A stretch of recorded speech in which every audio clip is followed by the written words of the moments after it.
RX Vega has released. What does that mean for you, and what does that mean for the industry, really? Well, at this point, it's a little too early to tell. The first thing I need to talk about is Vega RX, the 56, the smaller card. Well, I have a feeling there's a reason why AMD wanted everybody to review this one first, and that reason is this is the most cost-effective card that there is. And AMD, like many other companies, understand that yes, there's higher margins in the higher priced parts, but the lower priced parts sell more. There are more customers for these lower priced parts. And the Vega 56 is, well, it's no exception. I think it's going to sell better than anything else. And realistically, for the amount of performance you get, I think it's kind of the better card for the consumer. Most people don't have 1080s. Most people don't have 1080 Ti's or Pascals or Pascal Titan X's or little p Pascal Titan X's or XP's or whatever. Most people don't buy those cards. And realistically, it's because they don't need them. Yes, everybody wants to have the best and the most prolific gaming experience, or the best card that they possibly can for whatever they're doing, but in the end, it's still, most people won't buy it. Most people will not spend the money. I mean, think about it. Are you really going to spend, more money than you spent on your CPU, on your GPU? If you ask a lot of people, they'll tell you no. If you look at the purchases they actually make, the purchases will show you no. They won't spend that kind of money. Okay, so what does that mean? Like I said before, we just released the Vega 56 not the Vega 56, that one is not released yet. That'll release later on this week, but the Vega 64 is released.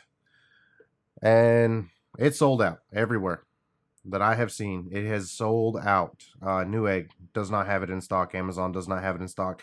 I have not been able to find a quality vendor that has it in stock. They're gone. Well, so that didn't take long. But one thing that people aren't touching on that I see, all the reviews coming out, they're pretty much gaming reviews.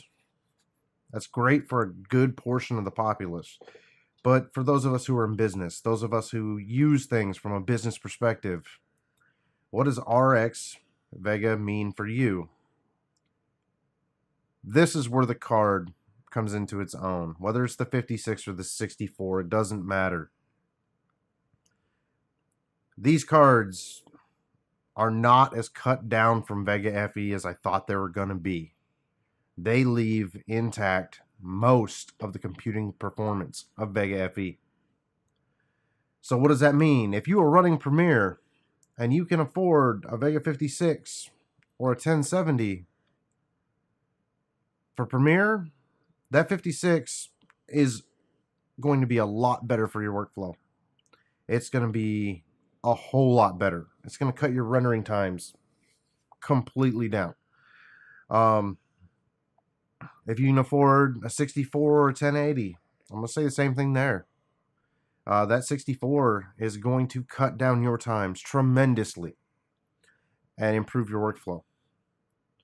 So, what my conclusions on this launch as of right now are basically the same conclusions I came about for Vega FE when it came out. There's a lot of performance in this architecture and a heck of a lot of performance in these cards. It's not the performance a lot of people are looking for because it's not for gaming. These are all high-end cards. In their own right, they are all workstation grade cards. They're just not going to get the drivers to be workstation cards because there's already a set of workstation cards that will get those drivers and cost a lot more for those certifications. So do I think the average consumer should run out and buy a Radeon Vega RX? No, I really don't. If you're looking to game at 1070 levels, sure, The 56 is great. Would I buy the 64 for gaming? At this point, no. Not a chance. Would I buy the Vega FE for gaming? Still, no. Not a chance.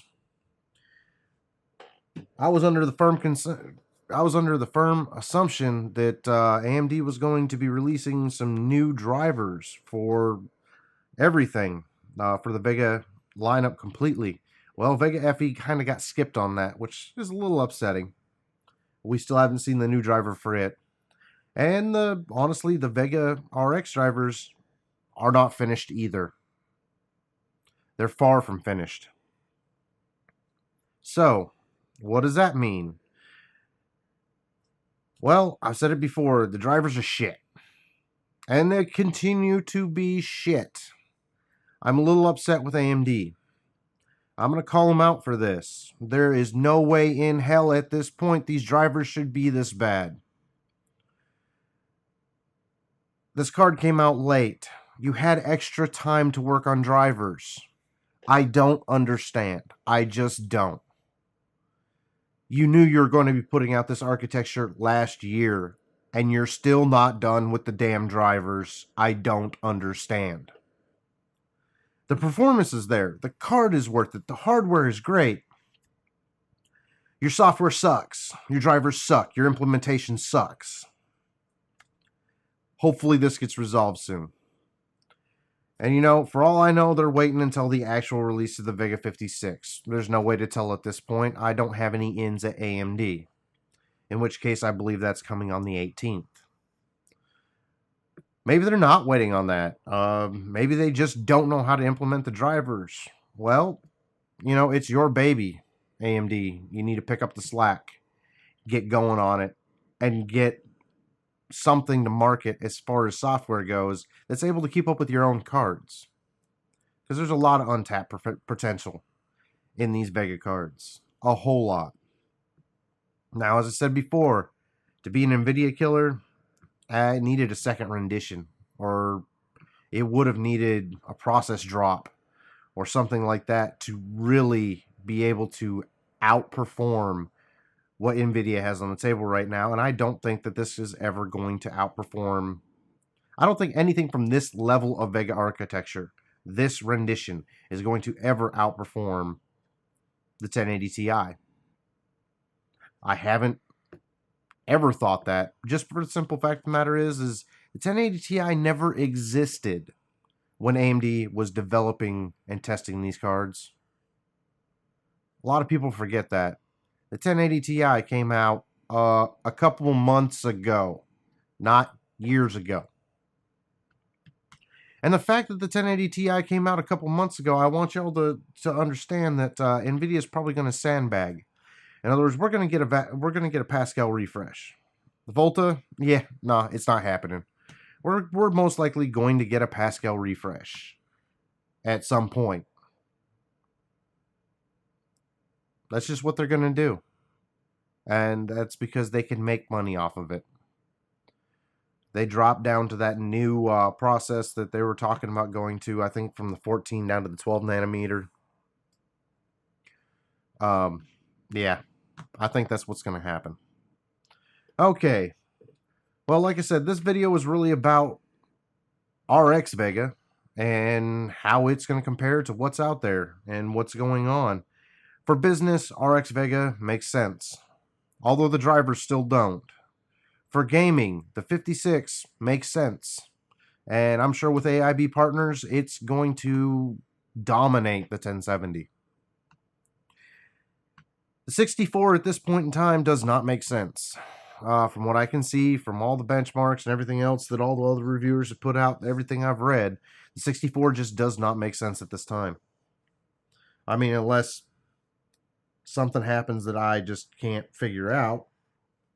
Like, I don't know, these cards actually do turn out to be good at cryptocurrency. Well, then, you know, maybe the 64 is the only one you're going to be able to afford. But that's neither here nor there. Okay, so my last wrap up. RX Vega, it's not a flop. It's not what a lot of people were hoping for. It is somewhere in the middle. Well, if you like what I do here, go ahead and hit that button down there and subscribe and give it a thumbs up. If you don't like it, well, you know what to do. I will be putting out another video. I did not realize that my last video was a little cut off, so there will be an Intel Cabby Lake Part 2. Or not Cabby Lake, excuse me. Intel Coffee Lake Part 2 coming out soon.